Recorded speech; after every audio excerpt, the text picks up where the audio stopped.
Hello everyone, and welcome to my Days of Our Lives official. I hope everyone is having a wonderful day. Before we begin, please hit the subscribe button and give this video a thumbs up. Sarah is astounded to find Fiona drinking a martini and free in Horton Square.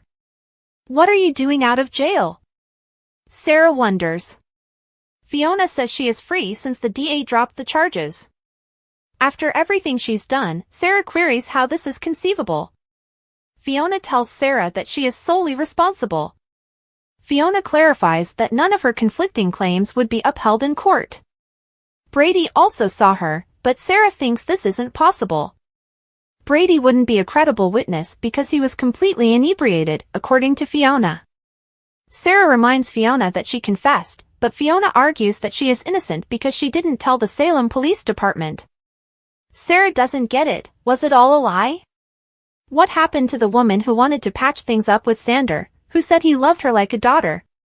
Fiona is adamant that it happened and would stop at nothing to make it go away. She drinks to numb the anguish of knowing that she has damaged everything, like she always does, even though she is ashamed of herself. Fiona intervenes to stop Sarah from wheeling away. She hoped to do her one more favor, even though she knows she has no right to ask. Justin advises Xander not to give Titan to Kristen just yet at the Kiriakis' mansion since a motion has been filed to stop the transfer. Xander inquires as to who, since it must be a relative. Xander is stopped by Justin Days of Kristen. Philip enters and announces that he is returning and will prevent Xander from discarding their father's legacy. Philip yells, "I'm Victor's son too," as Xander informs him he has no idea what he's doing.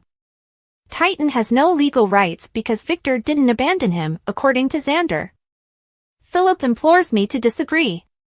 Philip has returned. After deciding to take a break, Kristen instructs Xander to save the first vial of the serum and notify her when he is ready to exchange it for the second. Xander notes that Philip isn't in Victor's will as Kristen rushes out. Philip claims it was done to shield him from potential legal repercussions, but he is back now because Brady has forgiven him. He shows a letter that was sent to the European clinic where he was being treated. It had just lately reached him, and he had already left for Dad's burial. Justin reads it once he passes it to him. Victor wrote a new will and wanted to give Titan to him, but he was unable to do so because Philip was feigning death at the time, according to the letter Victor sent prior to the disaster.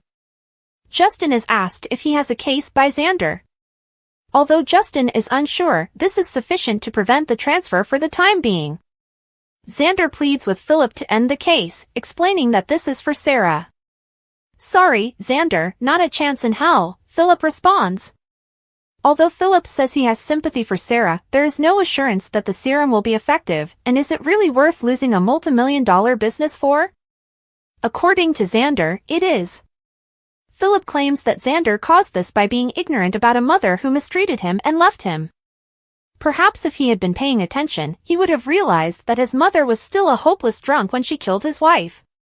Philip and Xander quarrel days. Just as Xander is about to attack Philip, Justin intervenes. Justin advises Xander to cool off by going for a walk.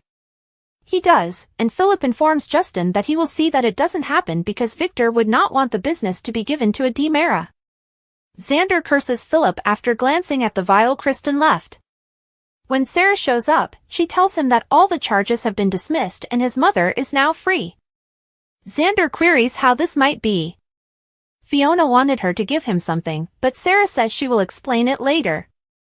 She presents a note to him. In it, Fiona informs her son that she has made the decision to leave Salem and that she has made an effort to change for him and her granddaughter, but she does not expect forgiveness.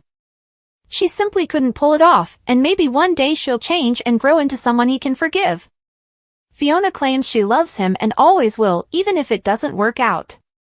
She is pleased with the man he has grown into.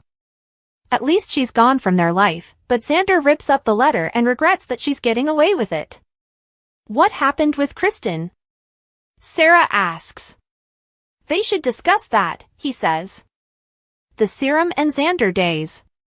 Fiona drinks her cocktail and leaves Horton Square. Brady is welcomed home as a free man by Drake at John and Marlena's. Brady is shocked that he put his trust in Fiona. Eric feels grateful that everything is over and that the appropriate person is in jail.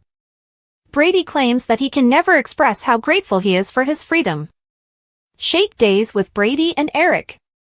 Brady continues to hold himself responsible for Fiona driving the car that night because he was intoxicated.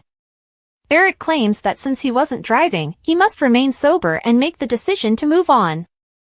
Brady brings the excellent news that Kristen may be able to help Sarah get back on her feet. Brady tells him about the serum as they sit down, but Eric thinks Kristen's kindness is unusual. Brady acknowledges that Kristen has been surprising people lately. Kristen is the one knocking on the door. She hopes she's not disturbing anyone as she enters.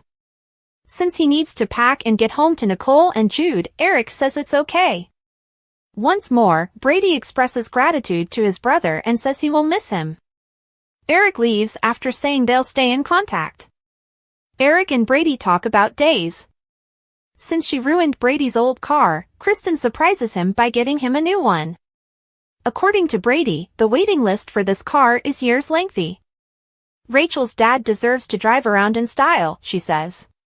He claims that she has been giving a lot lately, including giving Xander the medicine. She acknowledges that she hasn't yet turned it in. She claims to have given him the first half and that Rolf is finishing up the second half, which she will give him after everything is resolved. Stefan tells Stefano's portrait in the DiMera home that like his father never gave up, he is also not giving up on his marriage to Gabby. For the lady he loves, he will battle. Stefan is abruptly seized from behind by a masked figure who chokes him to unconsciousness. The man, Ivan, drops Stefan onto the couch and takes off his mask. Excellent work, says Vivian as she arrives. Ivan assaults Stefan every day. Vivian claims that when she initially learned of Stefan and Gabby's divorce, she didn't believe it was real. She will ensure that he never becomes a victim of Gabby again. She finds Stefan's generosity excessive as she examines the divorce documents on the table. Although she signs the document in her son's name, she wishes she could alter the wording. Finally, she proclaims her son free. Ivan and Vivian's plan days. Vivian assures the comatose Stefan that although he would be upset with her for what she did, he will eventually come to the conclusion that it was best for him. She promises to see him soon and declares her love for him. Gabby answers the door at home, assuming it's Stefan, but it's instead her cousin Javi. She finds it hard to believe he's here. Javi's here, he's queer, and Salem better get used to it, Javi says. They give each other hugs. Thanks for watching. If you like this video, so please don't forget to subscribe my channel and don't miss any update.